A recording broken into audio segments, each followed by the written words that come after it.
വ്യത്യസ്തമായ ചില ദൈവിക ശബ്ദങ്ങൾ ഞാൻ നിങ്ങൾ കേൾക്കാൻ പോകുന്നു. ആ കേൾക്കുന്ന കാര്യങ്ങൾ നമ്മുടെ കണ്ണിൻ്റെ മുമ്പിൽ ദൈവം കാണിക്കാൻ പോകുന്നു. വിശ്വസിക്കാമോ? ആർക്കും ഒന്നും പ്രെഡിക്റ്റ് ചെയ്യാൻ കഴിയാത്ത വിധത്തിൽ, ആമേൻ, മുൻവിധിയോടുകൂടെ പറയാൻ കഴിയാത്ത വിധത്തിൽ ദൈവം ചിലത് കേൾപ്പിക്കാൻ പോവുകയാണ്. ആ കേൾപ്പിക്കുന്ന കാര്യങ്ങൾ കണ്ണിൻ്റെ മുമ്പിൽ കാണാൻ പോകുകയാണ്. മോർണിംഗ് മന്നായിലേക്ക് എല്ലാ പ്രിയപ്പെട്ട സ്വാഗതം. വീണ്ടും ഒരു പ്രഭാതം കൂടെ കർത്താവിൻ്റെ മാറ്റമില്ലാത്ത വചനവുമായിട്ട് നിങ്ങളോടൊപ്പം ആയിരിക്കാൻ കഴിയുന്നതിൽ കർത്താവിനെ സ്തുതിക്കുകയാണ്. ഇന്നലെ മുതൽ നമ്മൾ ചിന്തിച്ച് തുടങ്ങിയ അനുഗ്രഹിക്കപ്പെട്ട വിഷയത്തിൻ്റെ രണ്ടാമത്തെ ഭാഗത്തിലേക്ക് നമ്മൾ കടന്നു വരികയാണ്. ഉൽപ്പത്തി പുസ്തകം 7-ാമത്തെ അധ്യായം അതിൻ്റെ 17-ാമത്തെ വാക്യം. യഹോവ വാതിലടച്ചു, ഭൂമിയിൽ 40 ദിവസം ജലപ്രളയമുണ്ടായി, വെള്ളം വർദ്ധിച്ച് പെട്ടകം പൊങ്ങി നിലത്ത് നിന്ന് ഉയർന്നു, വെള്ളം പൊങ്ങി ഭൂമിയിൽ ഏറ്റവും പെരുകി, പെട്ടകം വെള്ളത്തിൽ ഒഴുകി തുടങ്ങി. അനുഗ്രഹിക്കപ്പെട്ട ഈ വചനഭാഗത്തിലൂടെ കർത്താവിന് നമ്മളെ ആമേൻ സ്പർശിക്കട്ടെ. കേൾക്കുന്നത് കാണാനായിട്ട് പോകുകയാണ്. നോഹയെ നമുക്കറിയാം, ദൈവത്തിൻ്റെ കൃപ ലഭിച്ച അനുഗ്രഹിക്കപ്പെട്ട ബൈബിൾ കഥാപാത്രം. ആ ഭൂമിയിൽ നിറയെ ജനമുണ്ട്, പക്ഷേ ദൈവം നോക്കിക്കൊണ്ടിരിക്കുന്ന ഒരേ ഒരു മനുഷ്യനെയാണ്. ആരാ? നോഹ. എന്താ കാരണം?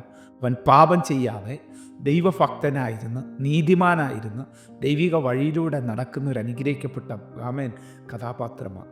പ്രിയ ദൈവമക്കളെ, വെള്ളത്തിലൂടെ ഓടുന്നത്, പക്ഷേ വള്ളത്തിനകത്ത് സുഷിരമുണ്ടായിട്ട് വെള്ളം കയറിയാൽ നിശ്ചയമായിട്ട് ലക്ഷ്യസ്ഥാനത്ത് എത്താൻ കഴിയത്തില്ല.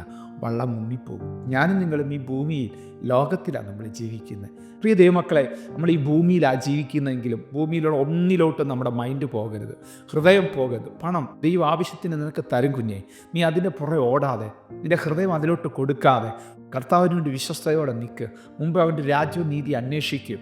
മുമ്പിൽ വരുന്ന പ്രതികൂലങ്ങളെ ആത്മാവിൽ കണ്ടുകൊണ്ട് നീ അതിനെ വെട്ടി പ്രാർത്ഥിയിര്. എല്ലാ ദിവസവും ദൈവസാന്നിധ്യം അനുഭവിച്ചുകൊണ്ട് ജീവിതം ആരംഭിക്കുന്നത് ലൈഫ് സ്റ്റൈലിൻ്റെ ഭാഗമാക്കി തീർക്ക്. നിശ്ചയമായിട്ടും അനുഗ്രഹം ഉറപ്പായിട്ട് ദൈവം തന്നിരിക്കും. ആമേ, നിത്യതയെക്കുറിച്ചുള്ള വെളിപ്പാട് നമുക്ക് ആഴമായിട്ടുണ്ടാകട്ടെ. പൗലോസ് ആ നിത്യത കണ്ടവന്, എന്നിട്ട് ഇവിടെ വന്നിട്ട് ചപ്പും ചവറും ഒന്നും അവൻ മൈൻഡ് ചെയ്യുന്നില്ല കേട്ടോ. ആമേ, പക്ഷെ ഇന്നത്തെ ആൾക്കാരും ചപ്പിനും വേണ്ടി ചവറിനു വേണ്ടി ഭൂമിയിൽ. അപ്പോൾ നിങ്ങൾ ചോദിക്കും, വേണ്ടായോ? അതൊക്കെ വേണം, പക്ഷേ അതിനപ്പുറത്തൊരു വെളിപ്പാട് നമുക്ക് വേണം. നിത്യതയെക്കുറിച്ചുള്ള ആഴമേറിയ വെളിപ്പാട്. മടങ്ങി വരട്ടെ. ദൈവത്തിൻ്റെ കൃപ ലഭിച്ചവനോട് ദൈവം പറയുക, പെട്ടകം ഉണ്ടാക്കണം. ആമേൻ. ഒരു വാക്ക് ചോദ്യം ചെയ്യാതെ അവൻ അനുസരിക്കാൻ തയ്യാറായി. ആമേൻ. എന്തിനായിരിക്കും പെട്ടകം ഉണ്ടാക്കുന്നത്? ഞാൻ മഴ പെയ്ക്കാൻ പോകും. മഴയോ? എന്തോ കർത്താവേത് എന്നൊന്നും നോഹ ചോദിക്കാൻ പോയില്ല. അവനറിയാം, പറഞ്ഞത് ദൈവമാണെങ്കിൽ ആമേൻ, പറഞ്ഞ കാര്യം ദൈവം ചെയ്തിരിക്കും. ആമേൻ. 120 വർഷത്തോളം പ്രസംഗിച്ചു വന്ന വേദ പണ്ഡിതന്മാർ പറയുന്നത്, നീതി പ്രസംഗിയായ നോഹയെന്ന് നമുക്ക് എബ്രായ ലേഖനകാരൻ പറയുന്നത് നമുക്ക് കാണുവാൻ കഴിയും. ആമേൻ. പ്രൈസുള്ള. പക്ഷേ ആ പ്രസംഗത്തിൽ ആരും രക്ഷിക്കപ്പെട്ടില്ലെന്നുള്ളതാണ് ഏറ്റവും വലിയ യാഥാർത്ഥ്യം. ഒറ്റ മനുഷ്യർ പോലും രക്ഷിക്കപ്പെട്ടില്ല കേട്ടോ. മഴയോ, ഈ അപ്പച്ചനെന്തോ ഈ വയസ്സാക്കാലത്ത് എന്ന് പറഞ്ഞ് കളിയാക്കുന്നുണ്ടായിരിക്കാം, അല്ലേ? ഇന്നും അങ്ങനെയാണ് സുവിശേഷം പറയുന്നത്. ദൈവദാസന്മാരെ കളിയാക്കുന്ന എത്രയോ പേരുണ്ട്. ട്രാക്റ്റുകൾ കൊടുക്കുമ്പോൾ അത് വലിച്ചെറിയും, മുഖത്തെ ചുരുട്ടിക്കൂട്ടി മുഖത്തോട്ട് എറിയുന്ന അനേകരെ നമ്മുടെ ചുറ്റുപാടുകളിൽ കാണാൻ കഴിയും. പക്ഷേ ഇതാണ് വിലപ്പെട്ടതെന്ന്, ഇതാണ് ഏറ്റവും ശ്രേഷ്ഠകരമായിട്ടുള്ളതെന്ന് ഒരിക്കലും അവർക്ക് ബോധ്യപ്പെടും. പക്ഷേ അന്നേരം പിന്നെ രക്ഷപ്പെടാൻ ചാൻസ് ഇല്ല കേട്ടോ. ഇപ്പോഴാകുന്ന സുപ്രസാദകാലം. നോക്കിയേ, ആ പെട്ടകം ഉണ്ടാക്കിയ ആൾക്കാരെ നിങ്ങളൊന്ന് നോക്കിയേ, ആ മരം മുറിച്ചുകൊണ്ട് വന്നവരെ നിങ്ങളൊന്ന് നോക്കിയേ. ഇവരെല്ലാവരും കൂടെ പെട്ടകം ഉണ്ടാക്കുമ്പോൾ അവരുടെ ഉള്ളിൽ തമാശയാ, ചിരിയ. ഈ അപ്പച്ചൻ ഇതെന്താ കാണിക്കുന്നത്? പക്ഷേ നമ്മൾ വായിച്ച കുറുവാക്യം, പെട്ടകത്തിൻ്റെ വാതിൽ ദൈവം അടച്ചു കേട്ടോ. തുറന്നു കിടക്കുമായിരുന്നു അവർക്ക്, ആ നിമിഷം വരെ തുറന്നു കിടക്കുമായിരുന്നു. പക്ഷേ ദൈവം അത് അടച്ചു കഴിഞ്ഞാൽ പിന്നെ ആർക്ക് തുറക്കാൻ പറ്റത്തില്ല. ദൈവം അടച്ചാൽ പുറത്തുനിന്ന് ആർക്ക് തുറക്കാൻ പറ്റത്തില്ല കേട്ടോ. ആമേ. ആ പെട്ടകത്തിനകത്തുള്ള ആ പക്ഷിമൃഗാദികളെ നിങ്ങൾ നോക്കിയേ. കടുവയുടെ സ്വഭാവം എടുക്കാൻ പറ്റുമോ? എങ്കിൽ പിന്നെ മാൻ അവിടെ കാണത്തില്ല. പെട്ടകത്തിനകത്ത് കയറണേ തന്നെ സ്വഭാവം ചേഞ്ച് ആയാലേ പറ്റത്തുള്ളൂ കേട്ടോ. ഹല്ലേലൂയ. നോക്കിയേ, 7 ദിവസം കഴിഞ്ഞ് മഴ ആരംഭിക്കുമ്പോൾ ആദ്യത്തെ 1-2 തുള്ളികൾ വീഴുമ്പോൾ ആൾക്കാർ ഇതെന്തുവാ? പക്ഷെ പതുക്കെ മനസ്സിലായി, നോഹ പറഞ്ഞതാ കറക്റ്റെന്ന്.